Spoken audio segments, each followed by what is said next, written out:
జై తెలంగాణ, జై జాగృతి, జై కవితక్క. ఈరోజు తెలంగాణ రాష్ట్రంలో ఏం జరుగుతుంది పరిపాలన అనేటువంటిది కనుక ఒకసారి చూసినట్లయితే తెలంగాణ రాష్ట్రంలో రైతన్నలు ఈరోజు అరిగోసపడుతూ ఉన్నారు.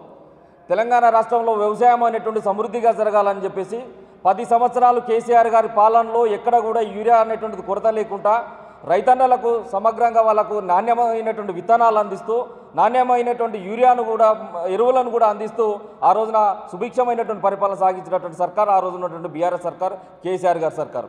మరి ఈరోజు ఏం జరుగుతుంది తెలంగాణ రాష్ట్రంలో అంటే యూరియా కష్టాలతోని పొద్దున్నే తెల్లవారుజామున 3 గంటలకు 4 గంటలకు పొడుగుతో పొద్దున్న లేచి రైతన్నలు ఈ ఆగ్రోస్ కేంద్రాల దగ్గర, ప్రాథమిక సహకార కేంద్రాల దగ్గర వచ్చి లైన్లు కట్టుతున్నటువంటి పరిస్థితి. చివరకు సద్దులు తినొద్దామని చెప్పేసి పోవడానికి కూడా కాళ్ళకేసుకున్నటువంటి చెప్పులను లైన్లో పెట్టుకుపోయి ఈరోజు సద్దులు తినొస్తున్నటువంటి పరిస్థితి మన కళ్ళ ముందు కనిపిస్తూ ఉంది. చివరకు పంట పొలాల్లో ఉండాల్సినటువంటి రైతన్నలు, ఈ పొలాల సీజన్లో పంట పొలాల్లో ఉండాల్సినటువంటి రైతన్నలు కుటుంబ సభ్యులను తీసుకుపోయి చిన్న పిల్లలుంటే పిల్లలను కూడా స్కూల్ మాన్పించి ఆ లైన్లో నిలబెట్టి వాళ్ళు పనులకు పోతున్నటువంటి దుస్థితిని ఇలా గమనిస్తున్నాం. ఇవాళ ఈ రాష్ట్రం సంబంధించినటువంటి మంత్రివర్గంలో ఉండబట్టి వ్యవసాయ శాఖ మంత్రి తుమ్మల నాగేశ్వరరావు గారు, అదేవిధంగా పొన్నం ప్రభాకర్ గారు రైతులను అవమానించే పరిస్థితులలో రైతులను అవమానపరుస్తూ అక్కడ ఉన్నదంతా కూడా బీఆర్ఎస్ సంబంధించిన నాయకత్వం, మిగతా నాయకులు, ప్రతిపక్షాలు చేస్తున్నటువంటి కుట్ర ఇది. యూరియా కొరత అనేటువంటిది లేదు అని చెప్పేసి కాంగ్రెస్ ప్రభుత్వం ఈరోజు వాదిస్తుంది. రైతులను అవమానపరుస్తూ ఈరోజు వాదిస్తూ ఉన్నారు. నేను అడుగుతున్నా, రైతు డిక్లరేషన్ ద్వారా మీరు ఇచ్చినటువంటి ఏ హామీలను మీరు ఇవాళ నెరవేర్చిల్లు? ఇవాళ కేంద్రం ఒకరోజు ఏమంటుంది, 20 లక్షల మెట్రిక్ టన్నులకు సంబంధించినటువంటి యూరియాను తీసుకొచ్చేసి మేము అందుబాటులో పెట్టినాము, ఇచ్చినామని చెప్పేసి కేంద్ర ప్రభుత్వం చెప్తుంది. అదనంగా 2.5 మెట్రిక్ టన్నులకు సంబంధించినటువంటి యూరియాను మేము కేటాయించినామని చెప్పేసి మొన్న కేంద్ర ప్రభుత్వం చెప్తుంది. మరి 22.5 లక్షల మెట్రిక్ టన్నుల యూరియా తెలంగాణ ప్రాంతానికి వస్తే ఎందుకు ఈ యూరియా నిల్వలు ఎక్కడ ఉన్నాయి? మరి ఈ యూరియాను బ్లాక్ మార్కెట్లో అమ్ముతున్నారా?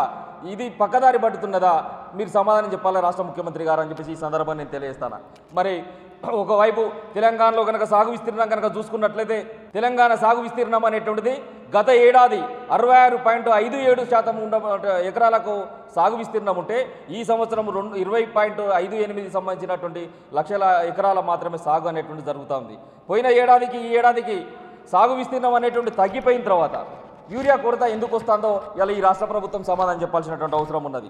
ఇలా ఎక్కడికక్కడ కూడా రైతన్నలు కూడా రోడ్లు ఎక్కుతున్నారు. ఈ రోడ్లు ఎక్కుతుంటే కూడా వీళ్ళు వేరే ప్రతిపక్ష పార్టీలకు సంబంధించినటువంటి వ్యక్తులు, దళారులు వీళ్ళు కావలసుకొని ప్రభుత్వాన్ని బదనం చేస్తున్నారని చెప్పేసి రైతులను దొంగలుగా, దళారులుగా చూపెట్టే ప్రయత్నం ఏదైతే కాంగ్రెస్ మంత్రులు చేస్తూ ఉన్నారో తక్షణమే బేషరతుగా యావత్ తెలంగాణలో ఉండబట్టే రైతాంగానికి మీరు క్షమాపణ చెప్పాలని చెప్పేసి తెలంగాణ జాగృతి డిమాండ్ చేస్తుంది. ఈరోజు 20 లక్షల మెట్రిక్ టన్నులు అంటే ఈ రాష్ట్రానికి రబీకి కానీ ఏదైతే వర్షాకాలం కానీ దీనికి సంబంధించినటువంటి ఎన్ని నిల్వలు ఈ ప్రాంతంలో ఉండాలి అనేటువంటిది కూడా కనీస అవగాహన లేనటువంటి దుర్మార్గమైనటువంటి పాలన ఈ రాష్ట్రంలో రేవంత్ రెడ్డి గారి పాలన జరుగుతుంది. వచ్చిన యూరియా అనేటువంటిది ఎక్కడికి పోయిందో ఈరోజు సమాధానం చెప్పాలి. సకాలంలో వ్యవసాయం సమృద్ధిగా జరగాలంటే యూరియా కానీ నాణ్యమైనటువంటి విత్తనాలు కానీ ఈరోజు రైతన్నలకు ఇవ్వాల్సినటువంటి అవసరం ఉంటుంది. కానీ దీనిపైన దృష్టి సారించకుండా ఇప్పటికీ 52 సార్లు ఢిల్లీకి పోయినటువంటి ముఖ్యమంత్రి రైతాంగ సమస్యలను ఎందుకు పట్టించుకుంటలేరు? ఇక్కడ ఎరువుల కొరతను ఎందుకు పట్టించుకుంటలేరు? ఈ రాష్ట్రంలో ఉండబడేటువంటి 8 మంది బీజేపీ ఎంపీలు ఉన్నారు, 2 కేంద్ర మంత్రులు ఉన్నారు. 2 కేంద్ర మంత్రులు ఏం చేస్తున్నారు? గాడిద పనులు దుమ్ముతున్నారా? ఈ రైతాంగం పట్ల, వాళ్ళ సమస్యల పట్ల మీ గొంతులు ఎందుకు లేస్తలేవు? పార్లమెంట్లో మీరు ఎందుకు మాట్లాడలేరో ఇలా తెలంగాణ సమాజానికి మీ సమాధానం చెప్పాల్సినటువంటి అవసరం ఉన్నది. 8 మంది సంబంధించినటువంటి ఎంపీలు పోయి పార్లమెంటు ముందు యూరియా కావాలని ధర్నా చేసడానికి సిగ్గుండాలి. పక్క రాష్ట్రానికి సంబంధించినటువంటి ముఖ్యమంత్రి చంద్రబాబు నాయుడు గారు వాళ్ళ యొక్క ప్రాంతానికి, వాళ్ళ యొక్క రైతు సంబంధించినటువంటి బిడ్డలకు ఇలా సబ్సిడీగా యూరియాని తీసుకుపోతుంటే ఈ రాష్ట్ర ముఖ్యమంత్రి ఒక దద్దమ్మ లెక్క చేవలేని వ్యక్తిలాగా ఇలా కళ్ళప్పగించి చూస్తున్నటువంటి పరిస్థితి ఇలా మనకు కనపడుతుంది. తుమ్మల నాగేశ్వరరావు గారు వ్యవసాయ శాఖ మంత్రిగా ఉన్నారు. వ్యవసాయ శాఖ మంత్రిగా ఉండి కూడా నిన్న ఒక బాధ్యత లేనటువంటి వ్యక్తిగా మీరు ఇచ్చినటువంటి స్టేట్మెంట్ తెలంగాణ జాగృతి ఇలా ఖండిస్తూ ఉన్నది.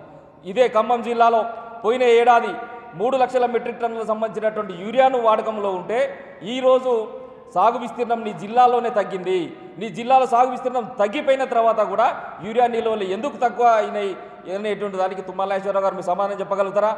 అట్లాంటి సమాధానం చెప్పలేకుండా చేవలేనటువంటి పరిపాలన అందిస్తూ, చేతగానేటువంటి పరిపాలన అందిస్తూ ఇలా రైతులను తప్పుపట్టే విధంగా మీరు చేసినటువంటి వ్యాఖ్యలు ఏవైతున్నాయో అవి తక్షణమే మీరు వెనక్కి తీసుకోవాలని చెప్పేసి తెలంగాణ జాగృతి ఇలా డిమాండ్ చేస్తుంది. అదేవిధంగా ఈ యొక్క రబీ సీజన్ 2025కు సంబంధించి 12.47 లక్షల మెట్రిక్ టన్నులకు సంబంధించినటువంటి యూరియా నిల్వలు అవసరమైతే ఈరోజు రాష్ట్ర ప్రభుత్వం డ్రా చేసింది ఎంత 10.43 లక్షల మెట్రిక్ టన్నులకు సంబంధించినటువంటి యూరియాను డ్రా చేసింది.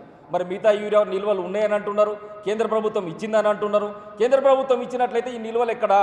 దీన్ని బ్లాక్ మార్ట్లో తరలిస్తూ మీరు వ్యాపారాలు చేస్తున్నారా, లేకుంటే యూరియా కుంభకోణానికి పాల్పడ్డరా అని చెప్పేసి ఇలా తెలంగాణ జాగృతి అనుమానాన్ని వ్యక్తపరుస్తుంది. దీనిపైన సమగ్రమైనటువంటి దర్యాప్తు కూడా జరగాలని చెప్పేసి కేంద్ర ప్రభుత్వంతో పాటు రాష్ట్ర ప్రభుత్వాన్ని డిమాండ్ చేస్తున్నాం. అదేవిధంగా ఇవాళ రైతు డిక్లరేషన్ ఇచ్చినటువంటి కాంగ్రెస్ పార్టీ తెలంగాణలో ఉండబడేటువంటి పల్లెల్లో నివసిస్తున్నటువంటి రైతాంగానికి మీరు ఇచ్చినటువంటి అన్ని హామీలను నెరవేర్చిల్లా ఇలా తెలంగాణ జాగృతి కంకణబద్ధులమై కవితక్క సైనికుల లెక్క మీ ప్రతి గ్రామాన్ని కూడా రేపు రోజున విజిట్ చేస్తాం.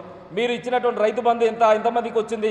రైతు బీమా 700 కోట్ల బీమా కట్టినట్లయితే ఈరోజు చనిపోయి పాము కాట్లకు తేలు కాట్లకు చనిపోయినటువంటి రైతాంగం ప్రమాదవశాత్తు చనిపోయినటువంటి రైతాంగానికి ఈ రోజున ఆ ఎక్స్గ్రేషియా 5 లక్షలు వస్తే ఆ కుటుంబానికి ఆదేరు ఉండే. ఇలా ఆదేరు అనేటువంటిది కూడా లేకుండా కేవలం 700 కోట్ల రూపాయల సంబంధించినటువంటి బీమా కడితే ఇలా రైతు బీమా అనేటువంటిది రైతులకు వచ్చేది ఉండే. ఇలా బీమా కట్టకుండా రైతులను మోసం చేసినాం, రైతు బంధు అనేటువంటిది ఇవ్వకుండా రైతులను మోసం చేసినాం, రుణమాఫీ అనేటువంటిది కూడా సరిగ్గా ఇవ్వకుండా కనీసం ఒక 45 to 50% మాత్రమే రుణమాఫీ జరిగింది గ్రామాలలో. ఇది నిజం కాదా రేవంత్ రెడ్డి? దీనికి సమాధానం చెప్పాలి. అదేవిధంగా నాణ్యమైనటువంటి విత్తనాలు ఇచ్చేటువంటి పరిస్థితి లేదు. కల్తీ విత్తనాల స్వయం విహారం జరుగుతుంటే కూడా ఈ రాష్ట్ర ముఖ్యమంత్రి నిమ్మకు నీరెత్తిన చందంగా మంత్రివర్గం అంతా కూడా చూస్తున్నటువంటి పరిస్థితి ఇలా గమనిస్తూ ఉన్నాం. ఇలా రుణమాఫీ లేదు, రైతు బంధు లేదు, రైతు బీమా లేదు, నాణ్యమైన విత్తనాల సరఫరా లేదు, యూరియా అనేటువంటిది కూడా లేని పరిస్థితులలో ఈరోజు రైతాంగం మొత్తం కూడా అరిగోసలు పడుతుంటే కాంగ్రెస్ పార్టీ నిమ్మకు నీరు వచ్చిన చందంగా ఈరోజు కూర్చోవడం అనేటువంటిది తెలంగాణ జాగృతి పూర్తిగా ఖండిస్తుంది. ఇవాళ తెలంగాణ జాగృతి పక్షాన ప్రతి గ్రామంలో కూడా ప్రతి ఒక్క రైతును కూడా మేము తట్టిలేపి వాళ్ళకి ఈ యొక్క ప్రతిఫలాలు వచ్చినాయి అనేటువంటి దానిపైన మేము మాట్లాడి సమగ్రమైనటువంటి సమాచారాన్ని గ్రామ పంచాయతీలో ఒక పట్టిక రూపంలో వేయడానికి మేము సిద్ధంగా ఉంటాం. మీరు ఆ విధంగా వేయడానికి సిద్ధంగా ఉన్నారా అని చెప్పేసి ఇలా రాష్ట్ర ప్రభుత్వానికి సవాల్ విసురుతున్నాం. ఈ తక్షణమే యుద్ధ ప్రాతిపదికన యూరియా సంబంధించిన నిల్వలను అందుబాటులో పెట్టి రైతులకు ఇవ్వాల్సినటువంటి పరిస్థితి ఉంది. ఎంత దుర్మార్గం అంటే ఒక యూరియా బస్తా కోసం ఆధార్ కార్డు పట్టుకొని పోవాల్సినటువంటి దుర్మార్గమైనటువంటి పరిస్థితుల్లో రైతులను తీసుకొచ్చిళ్ళు. ఇలా ఆధార్ కార్డు ఒక ఓటీపీ చెప్తే ఆ ఒక్క ఓటీపీకి ఒకటే యూరియా బస్తా. ఇలా రైతన్నలు అనేటువంటి వాళ్ళు నిరక్షరాస్యతతో ఉంటారు. కేవలం వాళ్ళకి చేసింది వ్యవసాయ రంగం మాత్రమే. ఈ దేశానికి అన్నం పెట్టేటువంటి రైతాంగం ఒకప్పుడు కేసీఆర్ గారి యొక్క పరిపాలనలో రైస్ బౌల్ ఆఫ్ ఇండియాగా ఉన్నటువంటి తెలంగాణను ఇలా రైతుల చేతిలో ఒక చిప్ప మాత్రమే ఉంచిన తప్పితే ఆ బౌల్లో రైస్ అనేటువంటి లేనటువంటి విధంగా ఎవరైతే రేవంత్ రెడ్డి గారి దిశలో దీన్ని తెలంగాణ జాగృతి తీవ్రంగా ఖండిస్తుంది. యుద్ధ ప్రాతిపదికన యూరియా సంబంధించినటువంటి నిల్వలను రైతాంగానికి కనుక అందించకుంటే తెలంగాణ జాగృతి చేపట్టబోయేటువంటి ఆందోళనలకు పూర్తిగా ప్రభుత్వం బాధ్యత వహించాలని చెప్పేసి ఈ సందర్భంగా డిమాండ్ చేస్తున్నాం. జై తెలంగాణ, జై కవితక్క, జై జాగృతి.